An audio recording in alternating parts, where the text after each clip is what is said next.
Welcome back. We're wrapping up our discussion with John Carpay as we unpack some of the COVID numbers now that the dust should be settled on these issues. And it seems that some of these numbers really don't meet the hysteria that was generated at the time. So, John, I appreciate that you're coming out with a book. I appreciate that you've really delved in, looked at the numbers in Italy, bringing it again back to Canada. It's almost like this trifecta. We have the politicians, we have the people, and we have the media. And it was almost like this feeding frenzy between the three components.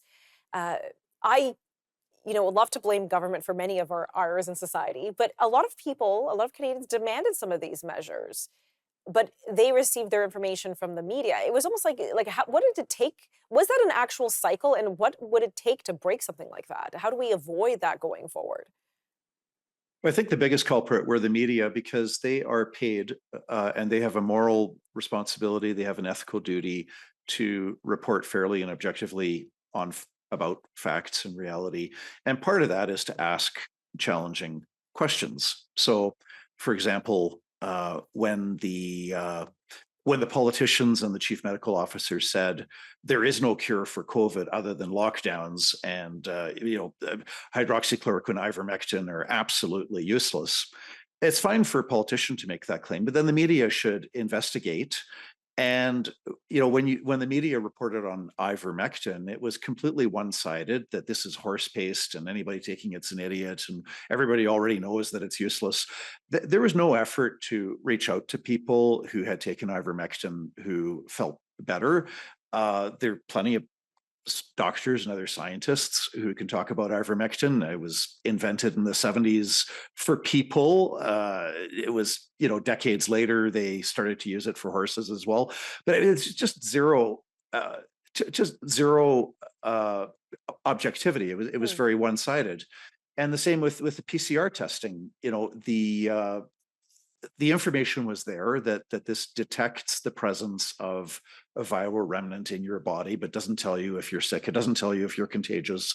Well, no, when the politician said, or when the chief medical officer said, we've got 1,000 COVID cases, the media would repeat that and generate widespread fear, because that's scary if you think, oh, what, another 1,000 Canadians are sick with COVID? Because that's what COVID case sounds like. Right, right. And so the media really dropped the ball big time, but then they did feed off of each other, the politicians and the media, and then the people. God bless Counterpoint and the Rebel and True North and independent media, but the majority of Canadians are getting their information from government-funded media. Wow, wow. There was a lot of pain during that time. And of course, there were people who died. They had adverse effects to COVID 100%. I appreciate that. Some had comorbidities, and it amplified those comorbidities. But there were a lot of people, a lot of suicides, a lot of fentanyl use. There were a lot of massive repercussions that emerged because of the lockdowns that had devastating effects on countless number of Canadian lives. What How do we avoid something like this in the future? I don't know if, again, if this was an experiment gone wrong. I don't know if the things just happened. I don't know. What I do know is that there were devastating consequences. So, what is the canary in the coal mine going forward so we can avoid something like this? I wished I had a silver bullet, but I think the answer is to continue to love truth, seek truth, speak truth, and to be skeptical about. Have a certain, not paranoia where you say, oh, everybody's lying all the time. You're like, no, no, no, no, not paranoia, but a healthy skepticism that when the media, all media, even the independent media, when Hmm. media make an assertion, take it with a grain of salt, think about it. When politicians make claims, think about it, take it with a grain of salt.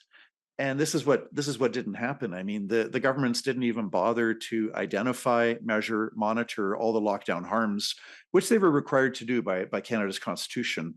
When they imposed lockdowns, they had a legal obligation to monitor lockdown harms.